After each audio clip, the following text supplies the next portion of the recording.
dans sa grande sacoche. Quelle est la raison donc de ces DVD?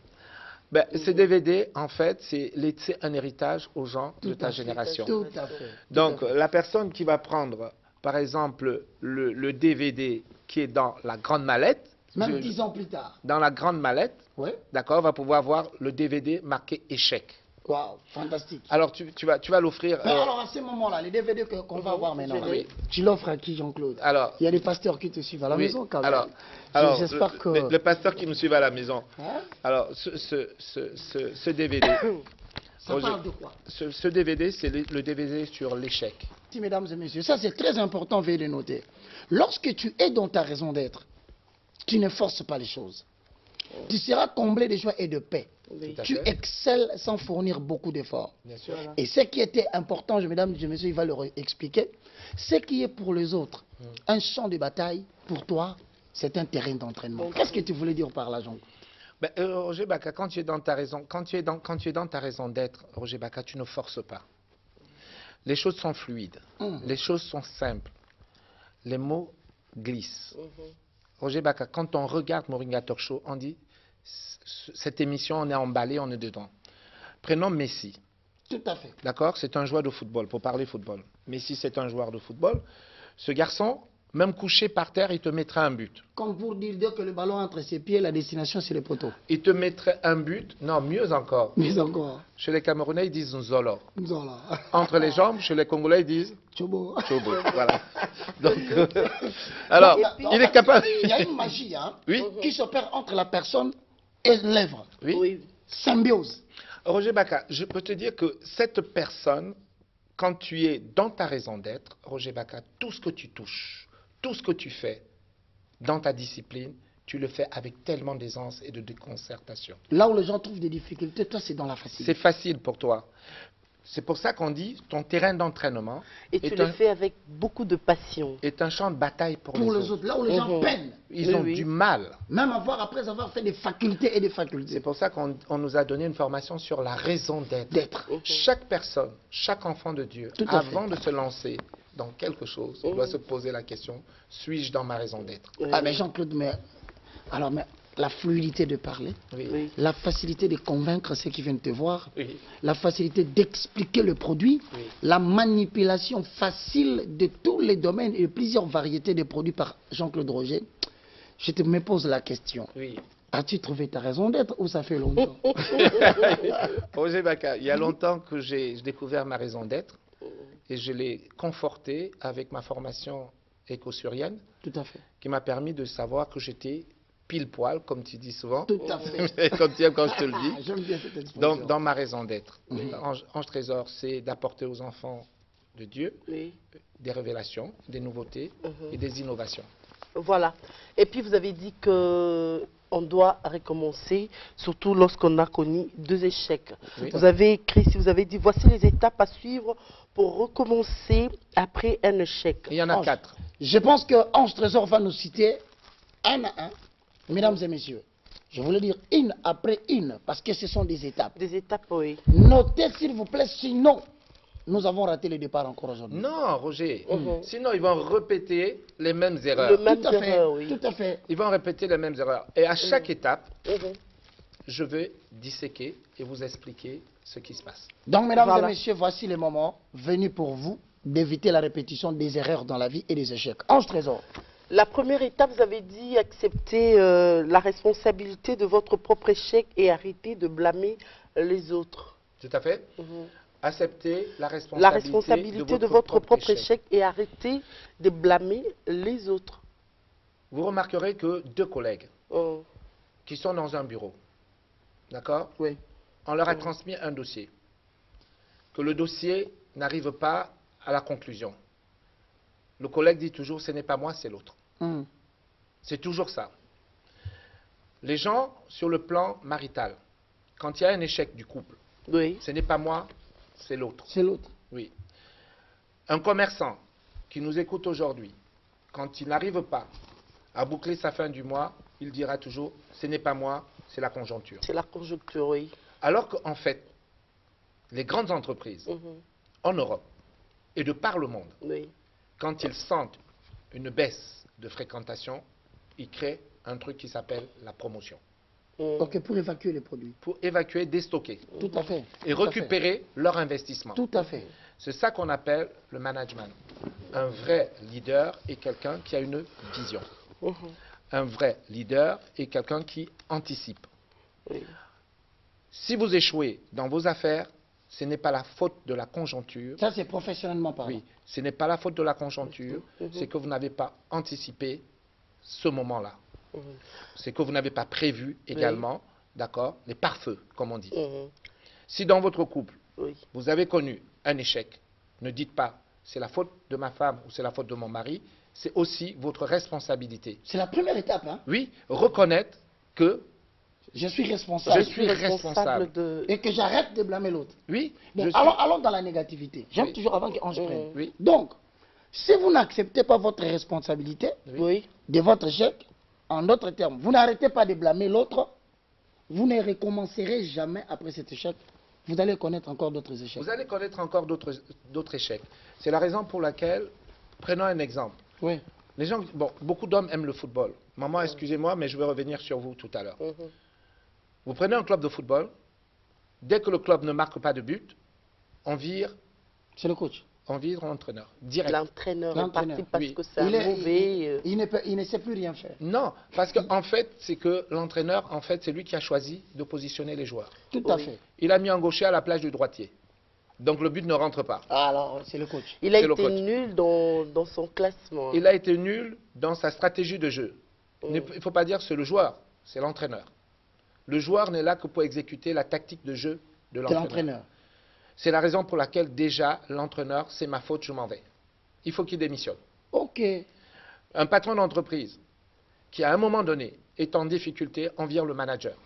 Voilà. Il ne fait pas bien son travail. Il ne fait pas bien son travail. Ça se passe comme ça, Roger Baka. Il faut un responsable. Il faut que la personne dise, je n'ai pas mis les bonnes personnes aux bons endroits. On commence d'abord par dégager. Dans les multinationales, on dégage toujours ceux qui ne sont pas en train de remplir les conditions optimales de réussite de l'entreprise. Et vous avez donné un verset de la Bible, c'est dans le livre de Proverbes 28, 13, vous avez dit, c'est lui qui cache ses transgressions, ne prospère pas. Oui. Mais c'est lui qui les avoue et les délaisse, il obtient la miséricorde. Oui. Ça, j'ai vu. Parce que les gens ont souvent tendance à masquer leurs faiblesses. Quand je prends Proverbe, je te dis, ange trésor, quand nous avons commis et quand nous avons failli à notre mission, commençons d'abord à reconnaître que c'est nous. C'est d'abord une preuve d'humilité. Mais c'est pas facile, M. Jean-Claude. Non, c'est pas facile. C'est pour ça que nous faisons cette émission, Ange Trésor. Justement, c'est pour permettre à ce que les gens se relèvent. Permettre à l'édification des enfants de Dieu, Ange Trésor. Jean-Claude, mais est-ce que cela serait la cause pour laquelle nous voyons des personnes, depuis qu'il est tombé, il ne fait que s'engouffrer, il ne fait que s'enfoncer dans l'abîme? Est-ce parce qu'il n'a pas reconnu sa propre responsabilité de la première faute et qu'il ne s'est pas décidé d'arrêter de blâmer les autres? Mais toujours c'est les autres, ce n'est pas toi. Tu as toujours raison. Tu as toujours raison. Non, de temps en temps on se remet en cause et on se dit, mais si je suis arrivé à ce point, puisque ma vie n'avance pas, puisque je répète les mêmes gammes, puisque, etc., puisque ma vie même maritale ne fonctionne pas, je vais d'échec en échec, de femme en femme. Je suis responsable. Voilà. Quand tu reconnais. Ah, mais ça, c'est profond, hein. Ange Trésor, quand tu reconnais que tu es passé par 10 femmes, par 20 femmes, que la faute c'est toi, alors quelque chose va se passer dans ta vie. C'est tout un détail. Tu rentres dans les dispensations de Dieu. Mais tant que tu ne reconnais pas, tu iras d'échec en échec. Et toutes les femmes de la République pourront passer à tes côtés, tu connaîtras toujours l'échec. Parce que la faute, ce n'est pas les autres, la faute c'est toi. Mesdames et messieurs, vous sentez comment la position et l'intonation changent? Ce qui veut dire en d'autres termes, la priorité et l'onction a été déversée. Ah oui, surtout quand on est dans sa raison d'être. Ça c'est important, mesdames et messieurs.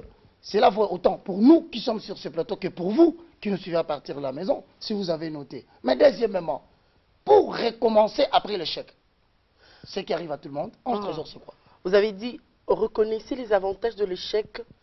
Cela vous montre ce qui ne fonctionne pas.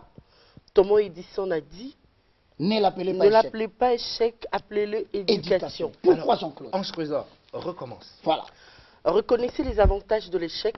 Tout à fait. Cela vous montre ce qui ne fonctionne pas, car Thomas Edison a dit, ne l'appelez pas échec, appelez-le éducation. Refaisons comme Miles Monroe. Recommence encore.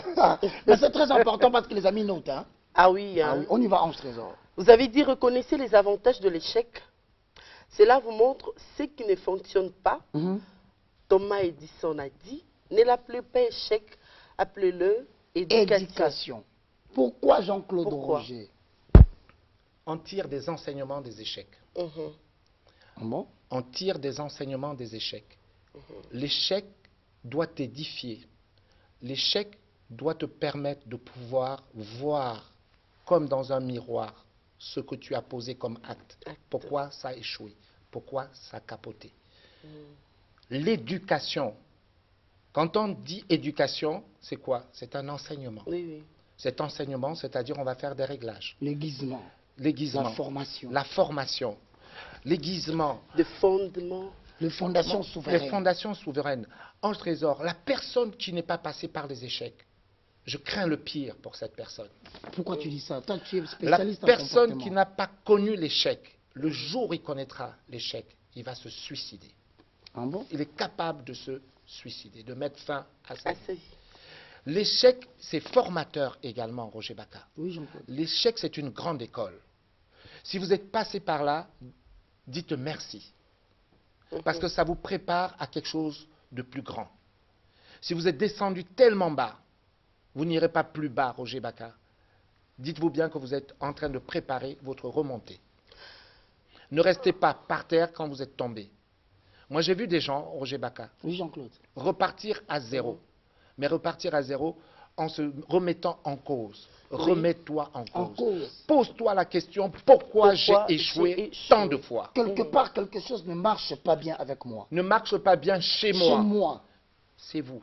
Je ne suis pas en harmonie avec moi-même. Je ne suis pas en adéquation avec les normes.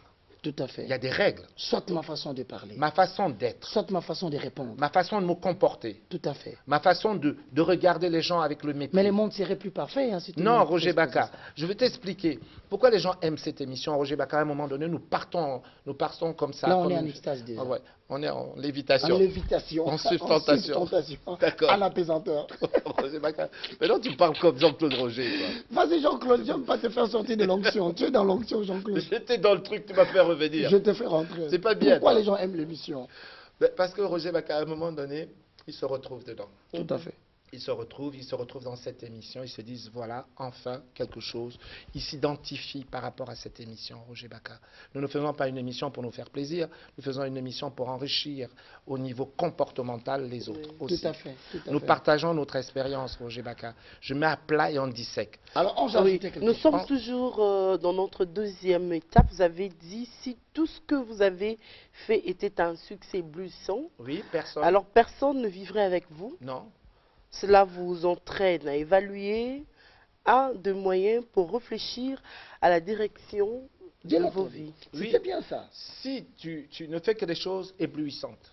Avec des succès éblouissants. Oui. Alors personne ne vivra avec vous. Non, parce que vous serez imbu, vous allez vous prendre pour Dieu. Ah non, parfait. Oui, vous allez vous prendre pour Dieu. Comme pour dire Dieu permet l'échec pour te montrer que tu n'es pas parfait. Accepte tout à fait, ça y est, tu as compris. C'est-à-dire que de temps en temps, tu passes par le brisement. Tout à fait. Pour rabaisser un peu ton arrogance. Pour rabaisser un peu ton orgueil. Voilà. Pour rabaisser un peu ta suffisance. Oui, ceux qui aujourd'hui ont pris une raclée, ils disent merci Seigneur. Ils apprennent à comprendre ceux qui sont tombés selon Job. Oui, merci Seigneur. Merci Seigneur parce que tu m'as permis de comprendre que je ne suis qu'un homme.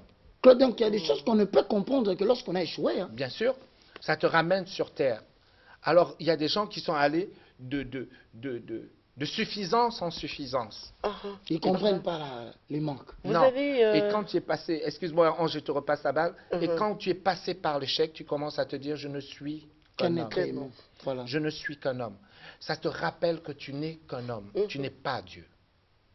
Tu veux imiter Dieu, mais tu ne seras jamais Dieu. Le plaid d'une blessure est un remède contre le mal. Et les coups que l'on reçoit purifie l'être intérieur. Proverbe 20 et 30. Roger Baka. Ah, ça c'est très fantastique, profond. Hein? Oui. En trésor, les mamans qui sont à la maison, les coups qu'on reçoit purifient L'être intérieur. L'être intérieur, c'est quoi? L'homme-esprit. L'homme-esprit. Ange trésor, ça te forge. Donc, un mental d'acier. C'est quand même compliqué. Pendant que l'homme extérieur souffre, le corps, tous ces coups forgent l'homme intérieur. Forge l'homme intérieur. Je comprends le verset qui dit, pendant que mon être extérieur s'affaiblit de jour en jour, mon homme intérieur devient de plus en plus fort. Il devient de plus en plus fort par la prière en langue. Voilà. Roger Baka. En soutenance dans le royaume. En connexion. Par la prière. Vous savez, le numéro est connu. Hein?